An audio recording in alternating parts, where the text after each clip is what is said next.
ગીર સોમનાથ જિલ્લામાં ધોરણ 10 એસએસસી બોર્ડનું પરિણામ 81.21% આવ્યું છે. તો આ પરિણામ ગત વર્ષની તુલનામાં 2.01% વધારે છે.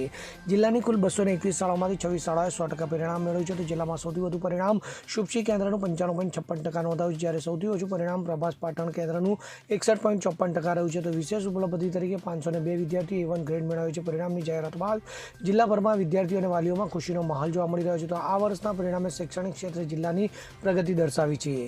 Bureau report CN24 news. હવે જુઓ દેશ દુનિયાની તમામ ખબરો તમારી આંગળીના ટેરવે. ઉઠાવો મોબાઈલ અને Google Play Store પરથી ડાઉનલોડ કરો અમારી CN24 ન્યૂઝ મોબાઈલ એપ.